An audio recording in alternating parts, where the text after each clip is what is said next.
ሰላም ጤና ይስጥልኝ። እንኳን ወደ ኤቢሾ ዩቲዩብ ቻናል በሰላም መጣችሁ። ዛሬም እንደተለመደው በአንድ ሀሳብ መጥተናል።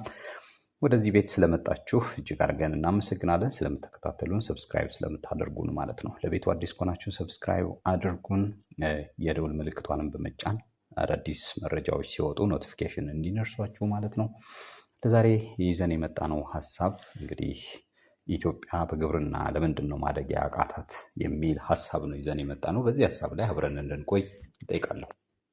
እንግዲህ በዚህ ሀሳብ 10 ሀሳቦችን ወይም 10 ነጥቦችን እናነሳለን። በተለይ ኢትዮጵያ በግብርና ማደግ ያቃታት ለምንድን ነው የሚሉ ምክንያቶችን ወይም ቻሌንጅ እያደረጉን ያሉ ነገሮችን እናነሳለን። በእነሱ ዙሪያ ላይ ደግሞ መስራት የሚችል ሰው መስራት እንዲችል ጥቆማ ለመስጠት ነው። አንደኛው በተለይ በዝናብ ላይ ብቻ ዲፔንድ መሆናችን፣ ጥገኛ መሆናችን የኢትዮጵያ ግብርና የበለጠ ዘምኖ እንዳያድግ አድርጎታል ብለን እናስባለን። ስለዚህ በተለይ ደግሞ በመስኖ ከግብርና የበለጠ ምርታማ እንዲሆን ብናደርገው የተሻለ ይሆናል ማለት ነው። ስለዚህ በዝናብ ላይ ጥገኛ መሆናችን በዋናነት ችግሩ እሱ ነው ማለት ነው። ሁለተኛው የመሬት መሸርሸር ነው። ላንድ ዲግራዴሽን ብለን የምንለው የመሬት መሸርሸር ወይም የመሬት መታጠብ እንበለው እሱ ችግር ነው። ያም ምርታማ እንዳይሆን ያደርገዋል። ላንድ ዲግራዴሽን መሬት በተንሸረሸረ ቁጥር አፈሩ ቶፕ ሶይሉ ተጠርጎ ወደ ሌላ ቦታ በሄደ ቁጥር ምርት አናሳ ይሆናል ማለት ነው። ስለዚህ ግብርናው እያደገ አይሄድም ማለት ነው። ከዛ ጋር ተያይዞ ያሉ ነገሮችን ስለማንሰራ ብዙ ጊዜ ላንድ ዲግራዴሽኑን ለመቀነስ የምንሰራቸው ስራዎች በገበሬዎቹ ብዙም ተቀባይነት ስለሌለው ብዙ ጊዜ እንደዚህ አይነት ችግሮች ያጋልጡናል ማለት ነው። ስለዚህ እሱን በደንብ ማድርገን መስራት ይጠበቅብናል። ሶስተኛው በተለይ የተበጣጠሰ የእርሻ መሬት መኖር ነው። እንግዲህ አርሶ አደሩ አንዱ ጋር አንድ ቀርጥ ሊኖረው ይችላል፣ አንዱ ጋር ሌላ ሊኖረው ይችላል። ስለዚህ ያ የተበጣጠሰ መሆኑ በአንድነት ምርት የተሻለ ምርት መስጠትና ማደግ እንዲችል አያደርገውም ማለት ነው። ስለዚህ ስሞል ፋርሚንግ ሳይዝ መኖሩ በራሱ ውጤታማ አያደርግም ማለት ነው። አራተኛው በተለይ ኢንፑት አለማግኘት፣ ግብአቶች አናሳ መሆን፣ አክሰስ አለማግኘት፣ ምርጥ ዘር አለማግኘት፣ ማዳበሪያ በአግባቡ አለማግኘት፣ የተለያዩ ግብአቶችን በትክክለኛው ሰዓትና በትክክለኛው ጊዜ አለማግኘቱ ገበሬው የኢትዮጵያ ግብርና እንዳያድግ አድርጎታል ማለት ነው።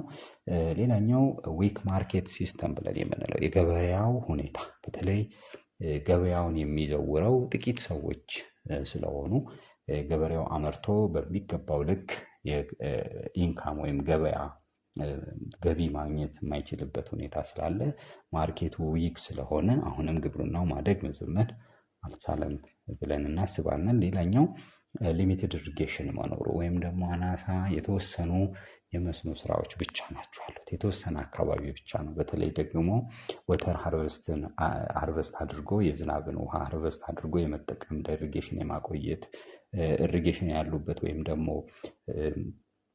መስኖዎችን በአግባቡ የመጠቀም ሁኔታዎች እጅግ በጣም ውስን በመሆናቸው ስቲል መዘመን አለመቻሉን ያሳያል ማለት ነው። ሌላኛው በተለይ ግብርና ካመረትን በኋላ ምርት ካመረትን በኋላ ቫሊዩ አድ አድርገን ወደ ገበያ መውሰድ ብዙ አልተለመደም።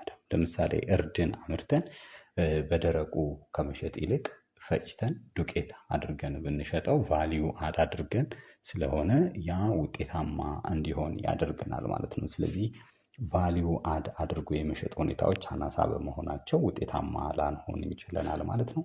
ሌላኛው የክላይሜት ቼንጅ ነው። እንግዲህ ክላይሜት ቼንጅ ብዙ ምክንያቶች ሊነሱ ይችላሉ።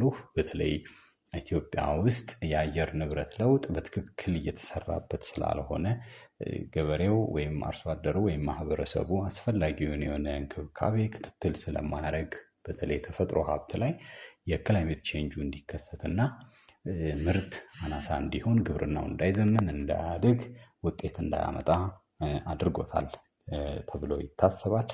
9ኛው የኤክስቴንሽን እና የቴክኖሎጂ ጋፕ ነው። እንግዲህ ገበሬውን በኤክስቴንሽን በደንብ አድርጎ ግንዛቤ እንዲኖረው፣ ኃላፊነት እንዲሰማው፣ ማምረት የተሻለ ማምረት እንዲችል፣ ከትንሽ መሬት ብዙ ማምረት እንዲችል፣ በደንብ መስራት እንዲችል እና የቴክኖሎጂ ጋፕም ስላለብን እሱ ወደ ኋላ እንድንቀርና ግብርናችን እንዳያድግ ምክንያት ሆኖታል ተብሎ ይታሰባል።